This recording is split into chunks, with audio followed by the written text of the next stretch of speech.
Hello, എല്ലാവർക്കും സുഖമല്ലേ? ഞങ്ങളിത് എങ്ങോട്ട് അടിച്ചു വിളിച്ച് കാരിക്കുവൊക്കെ പോകണമെന്നറിയാവോ? ലേറ്റ് നൈറ്റ് ആയിട്ടുള്ള ക്രേവിങ്സ് എനിക്ക് ഉണ്ടായിരിക്കുമെന്ന് ചിലർക്കെങ്കിലും അറിയാമായിരിക്കുമല്ലോ അല്ലേ? അപ്പോൾ എനിക്കൊരു ഐസ്ക്രീം കഴിക്കാൻ വേണ്ടി തോന്നി. അതും ഐസ് ലോഫ്റ്റിൽ ഐസ്ക്രീം തന്നെ വേണം. ഒരു 11 മണി കഴിഞ്ഞാണ് നമ്മളിങ്ങോട്ട് വന്നിരിക്കുന്നത്. അപ്പോൾ ഇവിടെ തുറന്നിട്ടുണ്ടാവുമോ എന്നുള്ളൊരു ഡൗട്ട് ഉണ്ടായിരുന്നു. പക്ഷേ ഭാഗ്യത്തിനൊരു പയ്യനോട് ഉറക്കുന്നെങ്കിൽ ഇരിപ്പുണ്ടായിരുന്നേ. നോർമലി ഈ ക്യാരിങ് ആയിട്ടിരിക്കുന്നവരാണല്ലേ പാതിരാത്രിയിൽ ഫുഡിൻ്റെ ആഗ്രഹമൊക്കെ പറയുന്നത്. പക്ഷേ എനിക്ക് അങ്ങനെയൊന്നുമില്ല. ക്യാരിങ് ആയിരിക്കുന്ന സമയത്തായിരിക്കും ഞാൻ കൂടുതലും ചേട്ടനെ ബുദ്ധിമുട്ടിക്കാതെ ഇരുന്നിട്ടുള്ളത് എന്ന് എനിക്ക് തോന്നുന്നു. എന്തായാലും അടുത്ത ടാസ്ക് എന്ന് പറയുന്നത് ഇത് ഇത്രയും ഐസ്ക്രീം ഒരുമിച്ച് കണ്ടപ്പം ഏതെടുക്കണമെന്നുള്ളതായിരുന്നു.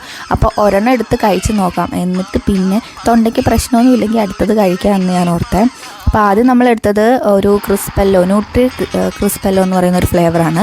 അത് കഴിച്ച് കഴിഞ്ഞപ്പോഴത്തേക്കും വലിയ കുഴപ്പമില്ല. പിന്നെ നമ്മളെടുത്തത് റിച്ച് ഓറിയോ എന്ന് പറയുന്ന അടുത്ത ഫ്ലേവറാണ്. കുറേ അങ്ങ് കഴിക്കുന്നെന്ന് പറഞ്ഞ എല്ലാത്തിലും ഓടിപ്പാടിയൊക്കെ വന്നതാണ്. പക്ഷേ 2 കഴിച്ചപ്പോൾ തന്നെ എനിക്ക് തൊണ്ടയ്ക്ക് ചെറിയ പ്രശ്നം തുടങ്ങി. പിന്നെ കുഞ്ചുന് പനി കഴിഞ്ഞ് നേരെ ഇങ്ങോട്ട് വന്നതല്ലേ ഉള്ളൂ. അതുകൊണ്ട് ഇനിയും പോയി ഹോസ്പിറ്റലിൽ കിടക്കണ്ടെന്ന് ഓർത്തിട്ട് 2 കഴിച്ചിട്ട് സന്തോഷത്തോടെ വീട്ടിൽ പോയേ. Okay, by.